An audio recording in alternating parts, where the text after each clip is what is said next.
श्रीमद्रङ्गशटारि योगिचरण न्यस्तात्मरक्षाभरम्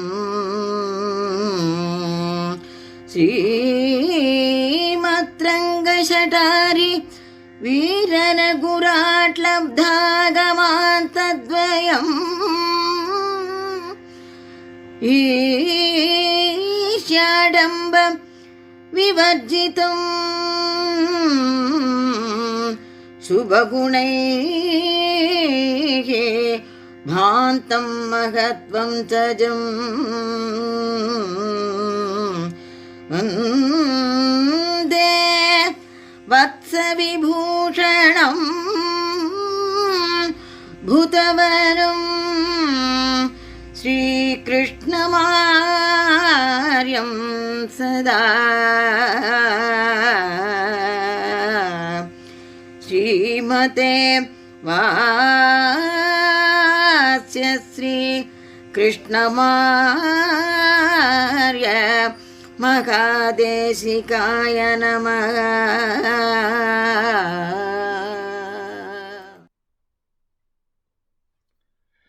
श्रीकृष्णमार्यं करुणालयन्तं वेदान्तयुग्मं समतीतवन्तं वत्साभिजातं विदुषान्वरेण्यं श्रीभाष्यसिंहं प्रणमामि नित्यम्। अस्मद्गुरुभ्यो नमः। नमस्कार, मैं कृष्ण वराहन और जिनीवा स्विट्जरलैंड में रहता हूँ। मैं एक शरण सेवक हूँ। चित्रधारा शिष्य सभा के द्वारा आज मेरे को दिया हुआ विषय पादुका प्रभाव। पादुका का मतलब क्या होता है? हमको उस नाम से ही पता चल जाता है कि वो कुछ पैदों का रिलेटेड है। जो भगवान का पैर को रक्षा करता है उसी को हम पादुका कहते हैं। पोइगे आழ்वार उसका एक पासुरम में कहता है, சென்றால் குடையாம் இருந்தால் சிங்காசனமாம் நின்றால் மரவடியாம் நீள்கடலுள் என்றும் புனையாம் மணிவிளக்காம் பூம்பட்டாம் புல்குமனையாம் திருமார்கரவு। आदिशेषन जो विष्णु के साथ हमेशा वासित करता है वो सिंहासन हो जाता है जब विष्णु बैठना चाहता है। जब विष्णु चलना चाहता है तो वो पादुका बन जाता है। इससे हमको ये साबित हो जाता है कि आदिशेषन ही पादुका है। और वो पादुका का प्रथम सेवक कौन हो सकता है? स्वामी देशिकन पादुका सहस्रम में लिखता है कि भरताय परम नमोस्तु तस्मै प्रथमोदाहरणाय भक्तिभाजाम यदुपज्ञमशेषतः पृथिव्यां प्रतितो राघव पादुका प्रभावः। यानी भरत वही है पहला प्रथमोदाहरण, यानी प्रथम उदाहरण वही है जो पादुका का पूजित करता है। और उसी के द्वारा, भरता के द्वारा ही हमको इस दुनिया को पादुका का प्रभाव दिख जाता है। जब श्री राम ने वनवास गया तो भरता ने पीछे आके और प्रार्थना किया कि वो वापस अयोध्या आना है और राज्य परिपालन करना है। लेकिन रामा ने बोला कि उसका सत्य और वचन ज्यादा इंपॉर्टेंट है और उस सत्य को वो तोड़ नहीं सकता। भरता ने इतना प्रार्थना की फिर भी रामा ने उसके वचन और सत्य से नहीं हटे। उस समय भरता ने वो मांगा कि हे प्रभु, आप नहीं आ सकते हैं तो फिर आपका पादुका दीजिए, मैं उसको लेके आपके समानत राज्य परिपालन करूंगा। लेकिन भरता ने पादुका को क्यों मांगा?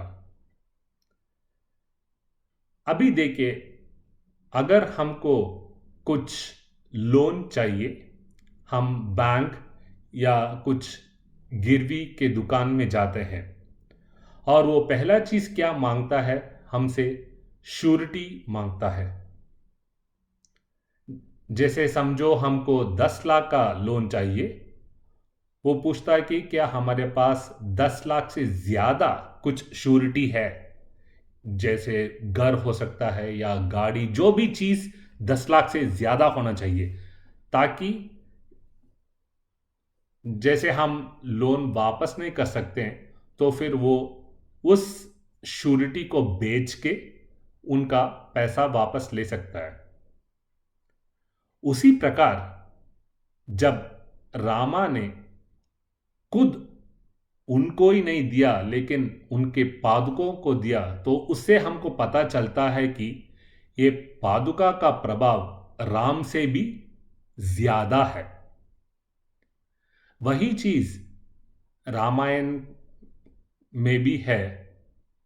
अधिरोहार्य पादाभ्याम पादुके हेमभूषिते येते ही सर्वलोकस्य योगक्षेमं विदास्यतः सोदिरुह्य नरव्याघ्रः पादुके व्यवमुच्य च प्रायच्छत् सुमहातेजा भरताय महात्मने। तो इस श्लोक से हमको ये पता चल जाता है कि भरता एक महात्मा है जिसने राम को नहीं लेकिन राम के पादुकों को वापस लेके आके पूरा 14 साल अयोध्या का परिपालन किया। लेकिन राम ने क्यों पादुकों को दिया, वो भी देखना है। अगर आप स्वामी देशिकन का अभय प्रदान सारम का एक ग्रंथ है, उसमें स्वामी देशिकन लिखता है कि इसका एक और सूक्ष्मार्थ भी है। लक्ष्मण ने 14 साल सब चीज को त्याग करके राम के कैंकर्य में ही आया, तो फिर रामा ने सोचा कि इसका प्रति उपकार वो कैसे कर सकता है। जैसे शुरू में हमने एक पासुरम देखा है, उसमें पता चल जाता है कि आदिशेषन ही पादुका हो जाता है, और हमको पता भी है कि लक्ष्मण आदिशेषन का स्वरूप है, यानी अवतार है।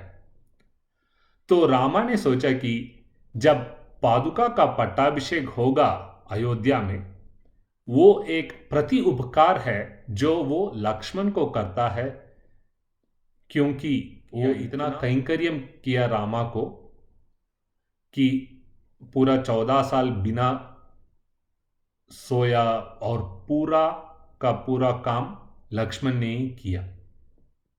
इसमें एक और चीज है कि जब राम का पट्टाभिषेक का मुहूर्त बना, उसमें कुछ संकट था। उस दिन राम को पट्टाभिषेक नहीं हुआ और उसी दिन राम को वनवास चलना पड़ा।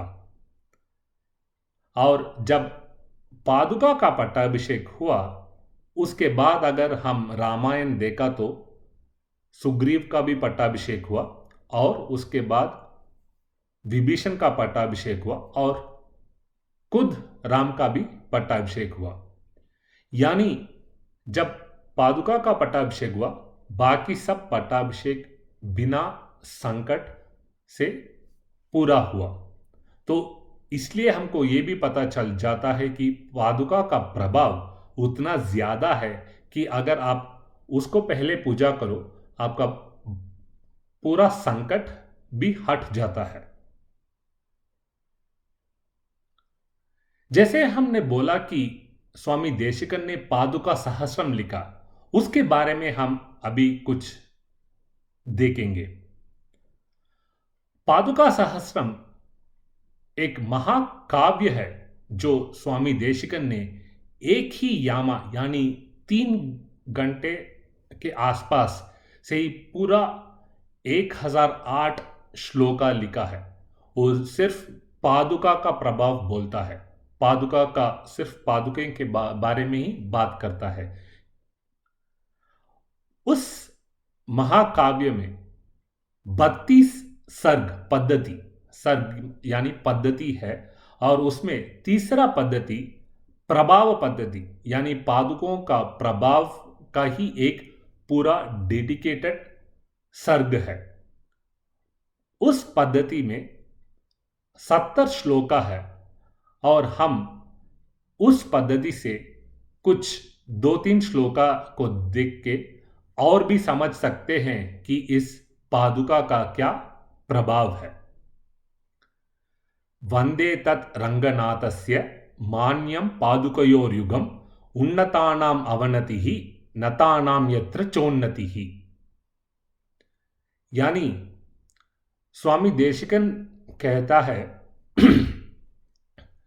कि मैं वो पादुकों को वंदनम या प्रार्थना करता हूं जो रंगनाथ, स्वामी रंगनाथ के दिव्य चरणों में हैं। और जो लोग पादुकों के लिए सिर झुकता है, वो लोग हमेशा जीवन में उनका सिर हमेशा सीधा हो जाता है। यानी ये देखने पहले हम एक और चीज भी देखते हैं कि ये पादुका कौन है। जब भी हम मंदिर जाते हैं, पंडित जी हमको तीर्थ प्रसाद के बाद शटारी बोलते हैं ना, वही भगवान का पादुका है। और हमारे सनातन धर्म में शटारी को नम्माळवार भी बोलते हैं।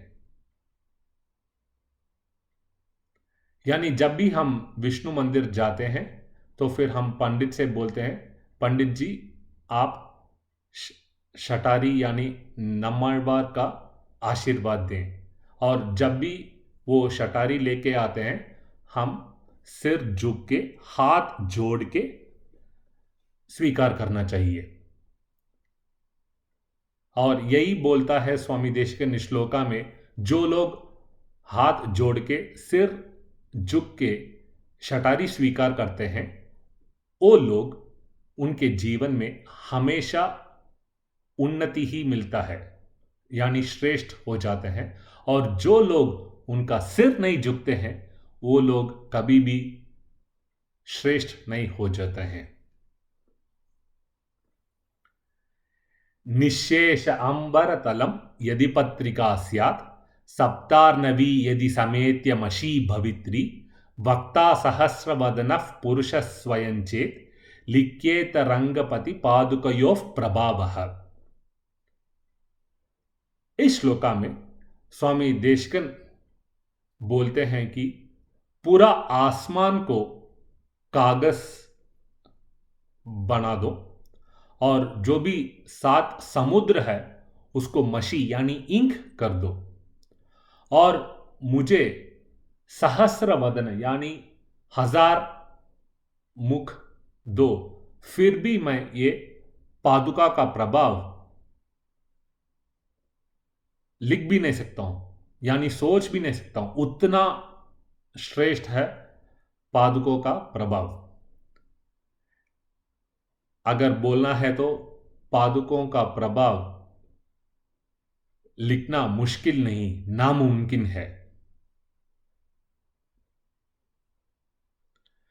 वेदोपब्रह्म कुतूहलिना निबद्धम विश्वंभरा श्रुति भवेन महर्षिना यत् व्यासेन यच्च मधुसूदन पाद रक्षे द्वे चक्षुषी तदनुभावम अवेक्षितुम नः। इस श्लोक में स्वामी देशिका कहते हैं कि दुनिया में दो श्रेष्ठ महर्षि यानी महर्षि वाल्मीकि और वेद व्यास, उनका भी वही थॉट है कि पादुका का प्रभाव भगवान से भी ज्यादा है। अगर आप रामायण देखते हैं, रामायण का पूरा चीज एक एक तरफ वो राम और सीता के चरित्र है, और दूसरा चीज हम देखते हैं तो उसमें इतना सारा शरणागति का प्रभाव है। यानी सुग्रीवा ने किया, विभीषणा ने शरणागति किया, लक्ष्मण ने किया, भरता ने किया, जो हमने पहले ही देखा था। इस प्रकार बहुत सारा शरणागति का तात्पर्य भी है। इसलिए रामायण को बोलते हैं वो दीर्घ शरणागति है, कि वो इतना सारा शरणागति का तात्पर्य एक्सप्लेन करता है। और जब भी हम शरणागति करते हैं तो फिर हमेशा भगवान या किसी के पैरों में ही करते हैं। और व्यासा ने भी श्रीमद् भागवतम में कहता है कि जब विदुरा को कृष्ण से मोक्ष का अर्थ मिला तो फिर विदुरा ने कृष्ण का पादुकों को लेके बद्रिकाश्रम चल के उसका पूजित और तपस किया। यही चीज मधुरकवि आழ்वार, जो नम्माழ்वार का शिष्य है, वो भी कहते हैं कि मिक्क वेदियर வேதத்தின் உட்பொருள் நிற்கப்பாடி என் நெஞ்சுள் நிறுத்தினான், தக்க சீர் சடகோபன் என் நம்பிக்கு ஆட்புட்க காதल अडिமை பயனன்றே। यानी नम्माழ்वार, जो हमारे संप्रदाय में प्रथम आचार्य कहते हैं, वो वेदों का पूरा अर्थ मधुरकवि आழ்वार को उपदेश किया, और उस उपदेशम को लेके मधुरकवि आழ்वार यही पासुरम लिखता है कि मेरे को नम्माழ்वार से ही भगवान का अर्थ यानी मीनिंग पता चला, तो मैं हमेशा नम्माழ்वार के दिव्य चरणों के नीचे ही रहूंगा। मूर्धना सताम अधस्तात् उपरि च विष्णोः पदेन संगठिताम् अदवीयसीं विमुक्तेः पदवीं अवयन्ति पादुके भवती। हमको मोक्ष प्राप्त करने के लिए सिर्फ दो ही उपाय है। एक चीज भक्ति मार्ग है, दूसरा प्रपत्ति मार्ग है। भक्ति मार्ग करने के लिए बहुत सारा नियमन भी होता है, और वो रास्ता बहुत कठिन भी है। हमको हमेशा भक्ति करना चाहिए। अगर किसी भी समय हम उससे थोड़ा अलग हो गया तो फिर हमको दोबारा और दोबारा जन्म लेना पड़ेगा, और वही चीज भक्ति चीज मार्ग कंटिन्यू करना पड़ेगा। और हमको पता भी नहीं चलता है कि किस जन्म में हमको भक्ति मार्ग से मुक्ति मिलके हम मोक्ष प्राप्त कर सकते हैं। लेकिन प्रपत्ति मार्ग इतना आसान है। वही स्वामी देशिकन न्यास दशकम में लिखता है, श्रीमन अभीष्ट वरद त्वामस्मि शरणं गतः एतद्देहावसाने मां त्वत्पादं प्रापय स्वयं। इसका मतलब है, मैं भगवान से शरण लेता हूं, और एतद्देहावसाने मां यानी इस जन्म के बाद मेरे को सीधा वो उसका दिव्य चरणों में वो लेके जाता है। यानी जब हमने प्रपत्ति की यानी शरणागति किया तो उसी जन्म में ही हमको मोक्ष मिलता है। इससे हमको ये पता चल जाता है कि पादुका का प्रभाव इतना महत्वपूर्ण है और श्रेष्ठ भी है। हम सबको प्रपत्ति करना है या ताकि इस जन्म के बाद हम मोक्ष प्राप्त कर सकते हैं। पादुका का प्रभाव बोलने में और भी ज्यादा है और स्वामी देशकन ने भी बोल दिया कि इसका पादुका का प्रभाव हम बात भी नहीं कर सकते क्योंकि वो इतना ह्यूज है। लेकिन समय थोड़ा कम ही है, इसलिए मैं इस अवसर के लिए चित्रतारा शिष्य सभा को धन्यवाद करता हूं और जल्दी ही एक और विषय में आपसे मुलाकात होंगे। कवितार्किक सिंहाय कल्याण गुणशालिने श्रीमते वेंकटेशाय वेदांत गुरवे नमः। धन्यवाद।